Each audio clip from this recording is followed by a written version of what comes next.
Cari Ghitarnauti, ciao e bentornati a questo appuntamento con le nostre interviste in cui incontriamo e conosciamo alcuni grandi musicisti e chitarristi. Oggi abbiamo il piacere di incontrare un session man americano straordinario che ha suonato veramente con tutti i più importanti musicisti al mondo ed è un onore incredibile averlo qui. L'intervista sarà in inglese, quindi se hai difficoltà a capire la lingua inglese, attiva i sottotitoli, quindi abbiamo dei sottotitoli in italiano che puoi trovare nella parte bassa del player di YouTube. Detto tutto questo, thank you, Mr. Tim Pierce, for being here, being with us.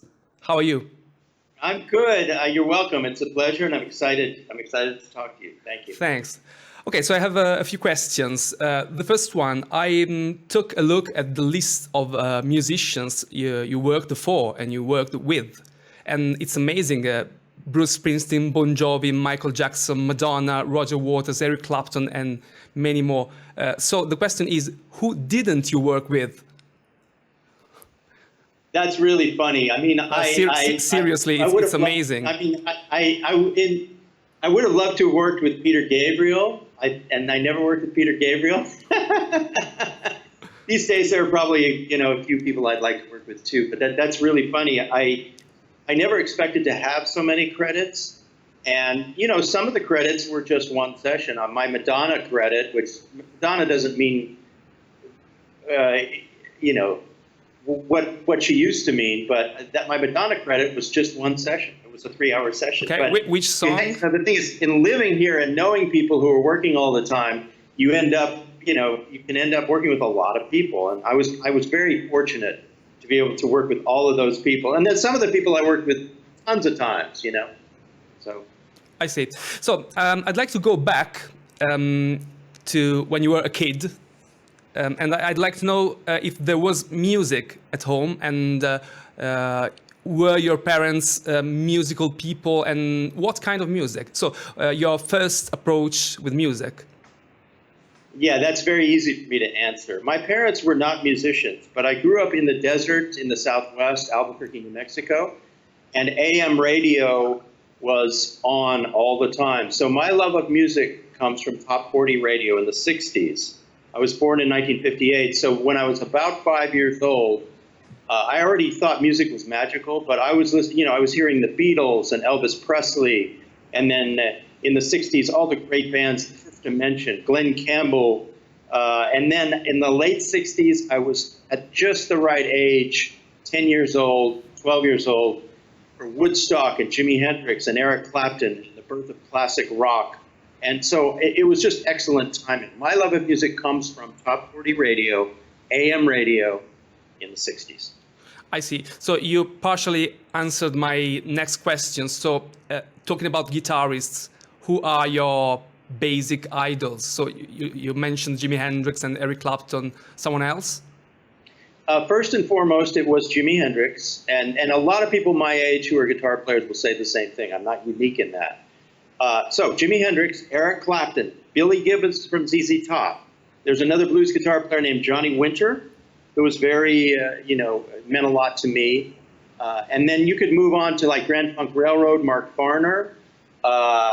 There was a band called Wishbone Ash that had great guitar players. I was a big fan of B.B. King also. And there are a lot more, but I would say Eric Clapton, Jimi Hendrix, Billy Gibbons. Those would be my primary ones. And then in the 70s, I fell in love with Steely Dan and Larry Carlton. I see. A lot of those guitar players. There's a strong blues kind of, bass. Yeah, in your and taste. going into the simpler forms of jazz, the simpler forms. I see. And another question about the artist you worked for. Was there anybody particularly demanding, someone particularly hard to work with? Any anecdotes? Well, I remember working with Tracy Chapman once, and we found a guitar part that she liked, so we found the part. And then she wanted to hear it on every guitar that I owned. And that was in the days when you would bring a lot of gear to the studio. These days you don't bring that much to the studio, which is actually a relief. But I think I had about 30 guitars there. And I had to try the part on all 30 guitars. And I think she may have even had me try it a second time on a lot of those guitars. And you don't fault an artist for doing that. These days, the recording process happens much quicker, mostly because it has to, because people don't have the money or time to spend like they used to. But that kind of demanding is just based on her trying to make the best record she could possibly make. And it's, you know, as a musician, you have to any kind of ego or resentment that you have over something like that, you really have to put it away and let the artist, you're there to make their dream come true. And sometimes it's hard not to get frustrated, because you might go, okay, I know this is the right guitar, but she wants to go through that and hear all that stuff, and you have to give that to them. I see perfectly what you mean. And I see that you also worked with Italian artists such as Vasco Rossi, Eros Ramazzotti. And have you ever met someone in person, or were just distance works? Well, I made a little list. We took a vacation in Italy, which was amazing, last April. And I made a little list of the people I had worked with, because I met some local people in Italy because of, you know, when you're a musician, I know lots of musicians who toured in Italy. I've gone to Italy and done records. And so Eros, I did work, I've met, Eros is usually there. So I worked on a lot of Eros Ramazzotti, and really with Trevor Horn in the early 2000s, I think one of his biggest records, that was with Trevor Horn, and he was there. And Eros is always there. And then when I worked with Eros, I think it was 3 years ago, it might be 4 years ago now, I went to his personal studio, and I was, you know, he was kind enough to put me up in his small hotel, and he was there every day. He was a wonderful host.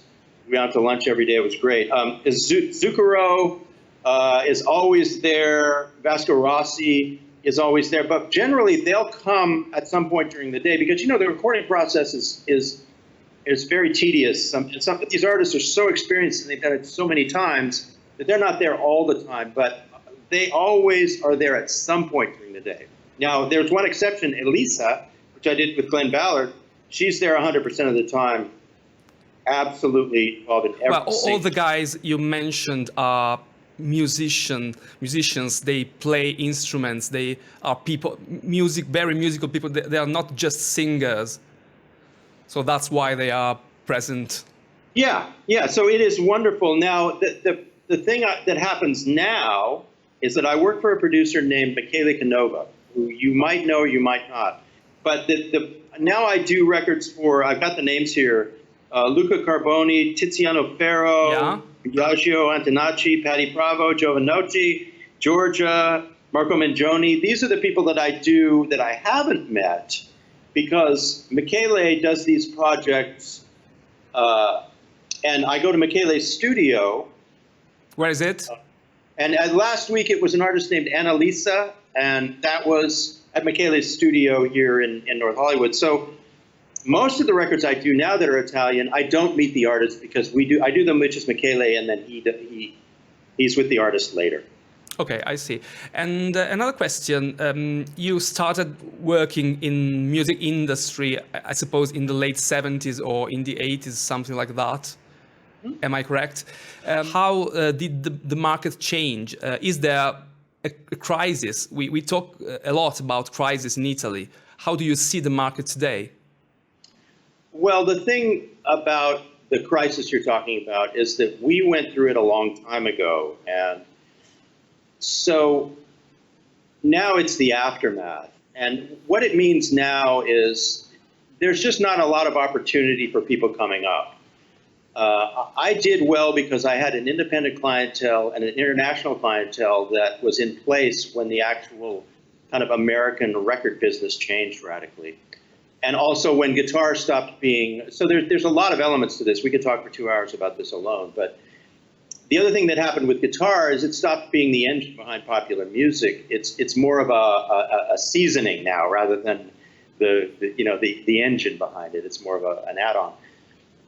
But because I had a reputation and was working out of my own home studio, when everything changed, I did well even when the business collapsed in some ways. And then 7 years ago, I started a YouTube channel, and I have a monetized web business where I sell memberships to guitar players, and it's going really well. I have a full-time film editor and some part-time employees.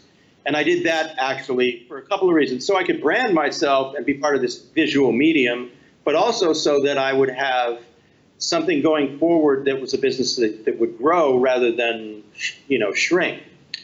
So the crisis you're talking about was there for us a decade ago, and we were in crisis. Now we've come out the other side, and everybody has adapted, and we all do the best we can with budgets that are sometimes 1/10 of what they used to be. Everybody's very efficient, and everybody tries really hard to do as well as they can on a much leaner, budget scale.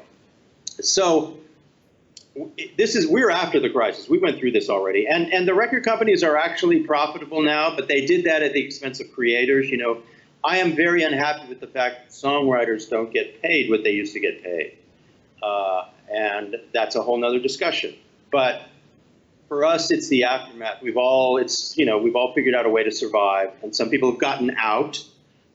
The crisis is the fact that if you're a young person coming up, it's much harder to make the kind of money you need to pay for an apartment and food. Absolutely. I agree with you. So you mentioned your YouTube channel. It was one of my next questions. I'd like to invite all of my followers to check it out and subscribe to it because it's amazing. I follow it. It's really amazing. And you make your videos in your beautiful studio. So I'd like to talk about gear for a while. And I imagine you have loads of guitars and amps and effects. So my question is, we are abandoning planet Earth and we have to head to Mars, and you can bring with you one guitar, one amp, and one pedal. What do you pick up? Well, I gravitate towards these small boutique amp and guitar builders. I have vintage guitars, but I'm a little unusual as a guitar player because I'm not really obsessed with a lot of the guitars that other guitar players are obsessed with. There are two guitar builders that I favor. One's a guy named Michael Tuttle, and another's a guy named Tom Anderson. They make brand new guitars that, for me, play and sound the best. So I would take one of those guitars, and then the amp I use, if I can do this without us losing the internet, is divided by 13. RSA 23. That was designed by Rusty Anderson and Frederick Taccone, and it's my favorite amp. I use it for most of my sounds, and a lot of people have bought that amp because they've heard it and they want to have that sound. So it's a particular model by Frederick that I really like. Pedal-wise, I'll just expand a little bit. I use a micro amp, an MXR micro amp. And the version of that I use, I'm just going to unplug it here so you can see it. This is a dual pedal, but the side of this that I use all the time, it's just basically a cleaned up MXR micro amp that's been updated. Not expensive. I use that to push the amp and get distorted sound. Okay. I also love the Nobles ODR1, which I'm going to try and show you really quick here. Okay. It looks like a tube screamer. Yeah, it does, but it sounds much warmer and fatter than that. It's best to get one from the early 90s, and so I've limited. I've changed your question to what two things I would take. And reverb pedals are very, very essential now, and tremolo. But really, I would say Michael Tuttle guitar divided by 13 and the MXR micro amp. Just so that's how I get distortion. I get it from the kind of distortion I like is a boost pedal that basically explodes the front end of the amp, and it sounds natural. Yeah, I see what you mean. And talking about teaching, I'm sure you have a great experience also as a face-to-face teacher, as an in-person teacher. Besides your YouTube channel. So my question is, technology's helped a lot. I'm talking about new guys learning guitar today. And the question is, is it good? Is it a good thing? Is there something that I don't know, something missing? How do you see what we do? Because I have a YouTube channel myself. Is it a completely positive thing or not? I think it is completely positive. I taught only 2 times in my life. Once when I was 18 and once when I was 25. So a very long time ago. And I don't have time to teach privately. I get a lot of requests to teach on Skype, but those hours have to go into my web business making content or for session clients. So I take on absolutely no private students at this point. I just don't have time. Between the web business, my session work, which is really strong still, and marriage, family, and a little bit of exercise, that's kind of it.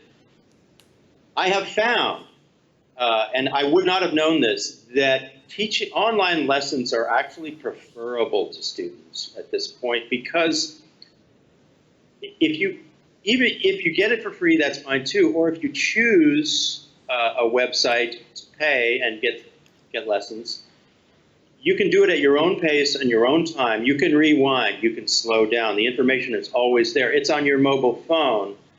I certainly believe in a perfect world, if you had a teacher down the street and an online program, then you'd be set completely. The one thing about having a teacher is they're not always great teachers out there. And not that they're not always that great, but the guy who teaches guitar down the street might be a shredder. And he might like Yngwie the most. And you may want to learn dobro blues guitar. So you can't, it's very hard sometimes to find the right teacher.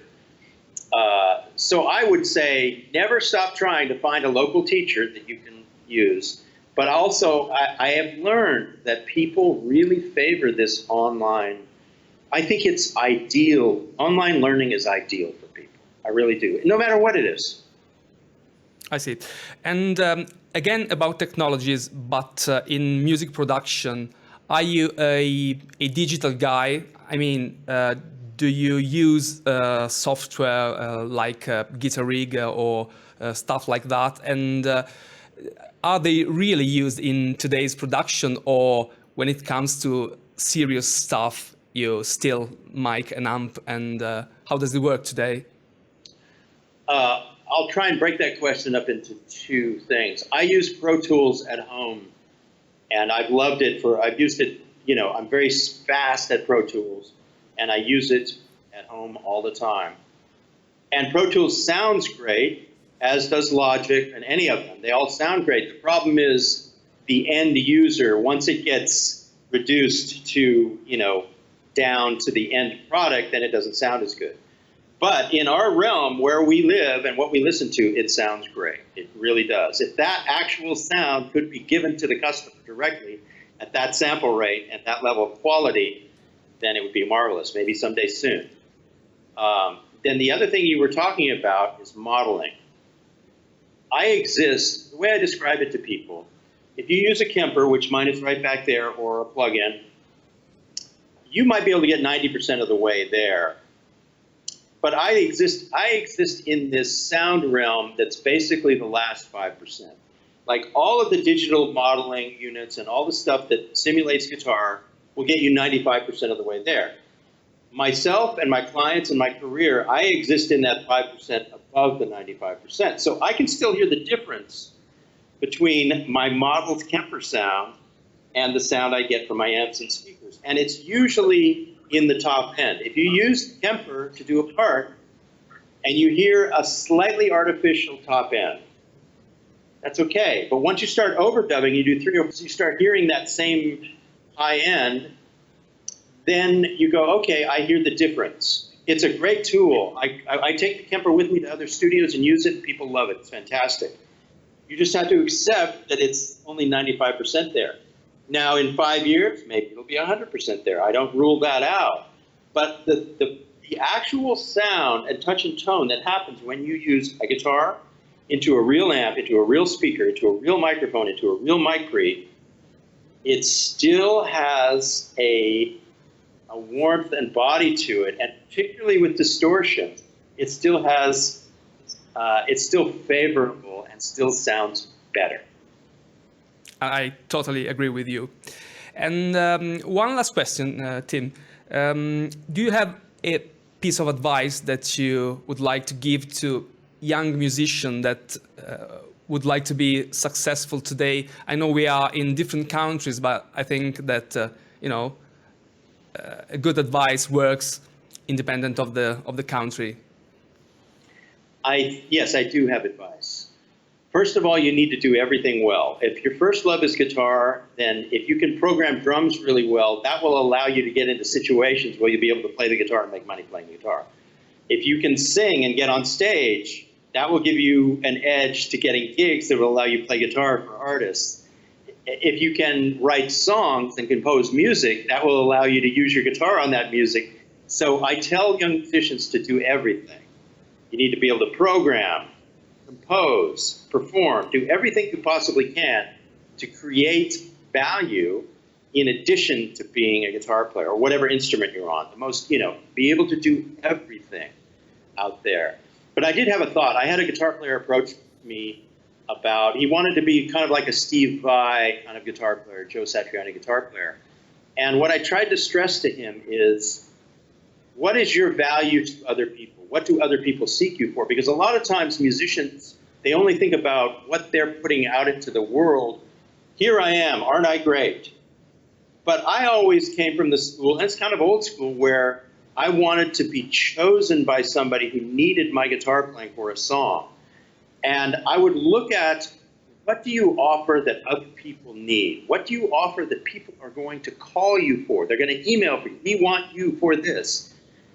And that's something musicians don't always think about. What is going to draw people to you? Collaborators, composers, artists, singers, other musicians, drummers. How many people are seeking you? And that's my advice now. And it's new. I've never actually said it before. It's something I thought about. Be the kind of person that other people want. Simple. That's very good advice. So thank you, Tim. Would you like to greet our followers finally? Hello, everyone. I love Italy. I love California because it's our version of Italy. It's the best we can do. And I can't wait to come back. I love you so much, and I love your music. I'm very grateful to be playing on Italian music. It's beautiful and romantic, and thank you. Thank you, Tim. It's been a pleasure. Can't wait to come back to Italy. Great. Thanks. Bye. Bye-bye.